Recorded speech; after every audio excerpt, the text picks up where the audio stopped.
भुवनेश्वर कुमार और Josh Hazlewood Delhi का दिल बहुत दुखाया। आरसीबी ने दिल्ली कैपिटल्स को दिल्ली में जाकर बहुत बड़ी हार थमाया। हाँ, पिछले मैच में हार का बदला पूरी तरीके से चुका लिया है आरसीबी भाई।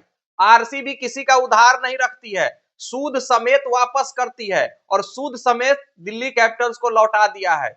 दिल्ली कैपिटल्स की टीम को बौना बना दिया है।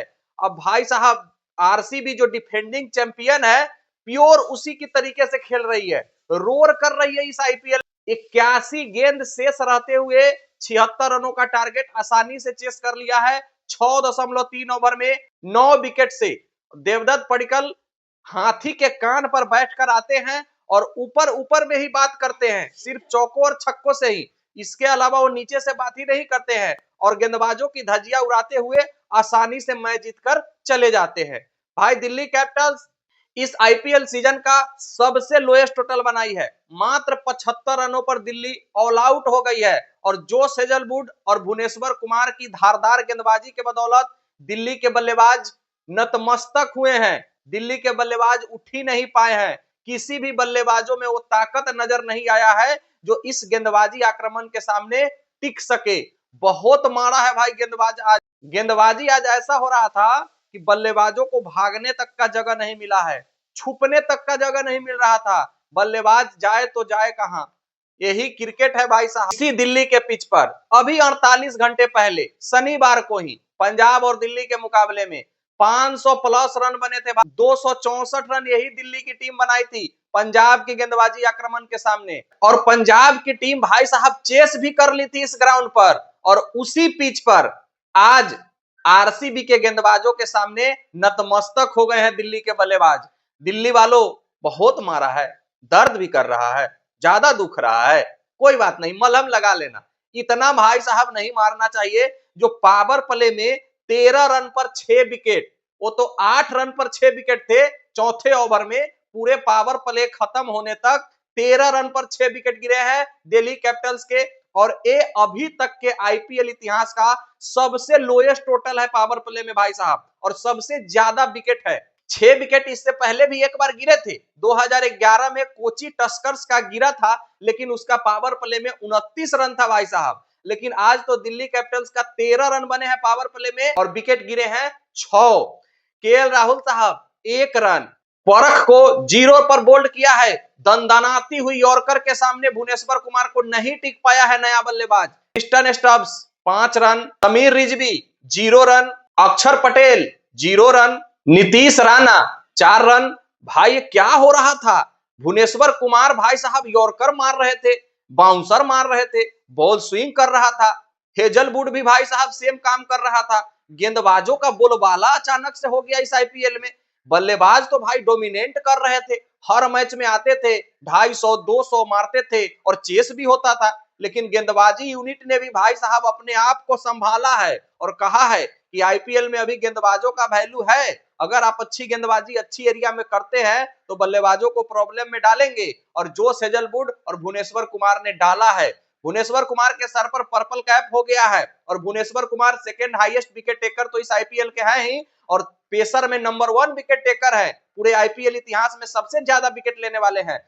और भुवनेश्वर कुमार को आज तक कोई भी बल्लेबाज डोमिनेट नहीं कर पाया है।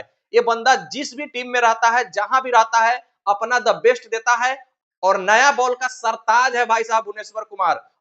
और भुवनेश्वर और हेजलवुड की जोड़ी आरसीबी को डिफेंडिंग चैंपियन पिछला बार बनाया था और इस बार भी लग रहा है कि आरसीबी किसी भी टीम से नहीं पकड़ी जाएगी। पंजाब को हरा देती है तो भाई साहब चुन चुन करके बदला ले रहा है आरसीबी। बीते 17 साल जो रोया है आरसीबी फैंस ना, अब उसका बदला धीरे धीरे आरसीबी के टीम लेने लगी है। लेकिन भाई साहब जब 8 रन पर 6 विकेट गिरे, पावर प्ले में 13 पर 6 थे, तो आरसीबी इस बात से खुश नहीं थी कि हम जीत जाएंगे। आरसीबी का एक और टारगेट था, 49 रन से पहले ऑल आउट कर देंगे तो हमारे ऊपर जो 49 रन पर ऑल आउट होने का कलंक है वो हट जाएगा। लेकिन 49 रन पार कर गई है दिल्ली, 75 रन पर ऑल आउट हुई है और अभी भी 49 रनों पर जो ऑल आउट आरसीबी हुई थी वो आरसीबी के नाम ही रिकॉर्ड है।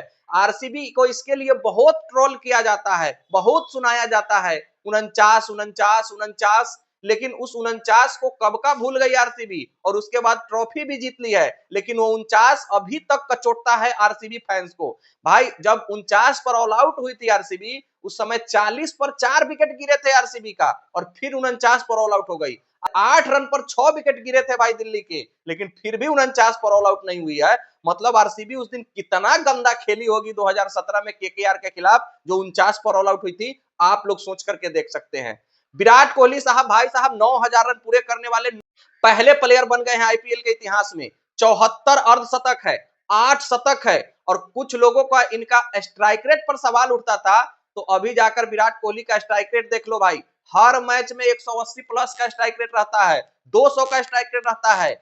भूख ऐसी है कि मिटती ही नहीं और पेट ऐसा है कि भरता ही नहीं। युवाओं को टक्कर दे रहा है विराट कोहली भाई इस उम्र में जाकर के। ना इसके फिटनेस के आसपास है कोई, और ना इसके सोच के, और ना इसके खेल के आसपास भी कोई बंदा है अभी, चाहे वो युवा हो, चाहे वो कोई पुराने प्लेयर हो। कोई भी प्लेयर नहीं है इस बंदे के लिए, इस बंदे के आसपास भी। ये अनमोल रतन है भारत का भाई, अनमोल रतन विराट कोहली है। और अनमोल रतन आरसीबी के भुवनेश्वर कुमार और जोश हेजलवुड, जब से दोनों आए हैं आरसीबी की नैया को पार लगा रहे हैं। वही दिल्ली 81 गेंद शेष रहते हुए हारा है भाई, दूसरी सबसे बड़ी हार है और दूसरी सबसे बड़ी जीत है आरसीबी की 81 गेंद शेष रहते हुए। ये आईपीएल भाई साहब इतिहास बनाने के लिए ही जानी जा रही है।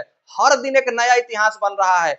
कभी सुपर ओवर हो जा रहा है, तो कभी 264 चेस हो जा रहा है, तो कभी भाई साहब वैभव सूर्यवंशी 15 साल की उम्र में 2-2 शतक जड़ दे रहे हैं, 3-3 बार 15 बॉल में 50 जड़ दे रहे हैं। अब इस आईपीएल में गेंदबाजों का बोलबाला होने लगा है, और जब जब मिडिल फेज से आगे बढ़ती है आईपीएल, गेंदबाज हावी होते हैं, पिचें थकती हैं। शुरुआत में क्या होता है, पिच नया होता है, उस पर गेम नहीं हुआ रहता है, तो उस पर बल्लेबाजों को मदद रहता है, गेंदबाजों को कम मदद होता है। लेकिन जैसे जैसे गेम आगे बढ़ता है, आईपीएल आगे बढ़ता है, ये लंबा टूर्नामेंट है, 2 महीनों का टूर्नामेंट होता है, तो गेंदबाजों को मदद मिलने लगती है और गेंदबाज रोर करने लगते हैं।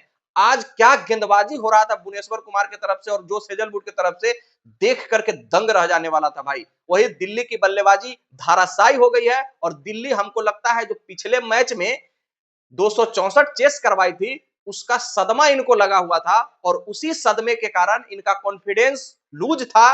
ये अभी तक उस सदमे से निकल नहीं पाए थे, जिसके कारण इनकी बल्लेबाजी पूरी तरीके से धाराशायी हो गई है, और इनकी टीम लग ही नहीं रही थी कि ये शुरुआती 3 मैच में 3 मैच जीतने वाली टीम थी, और दिल्ली कैपिटल्स हार गई है। यही दिल्ली कैपिटल्स बेंगलोर को बेंगलोर में जाकर हराया था, लेकिन पंजाब इसको 265 रन मारा, और उसके बाद इसका कॉन्फिडेंस ही लूज हो गया है। बाकी आप लोगों को कौन सा मोमेंट बेहतर लगा, कमेंट करके जरूर बताइएगा। मिलते हैं फिर नेक्स्ट वीडियो में, जब तक के लिए बेस्ट ऑफ लक, धन्यवाद, जय हिंद।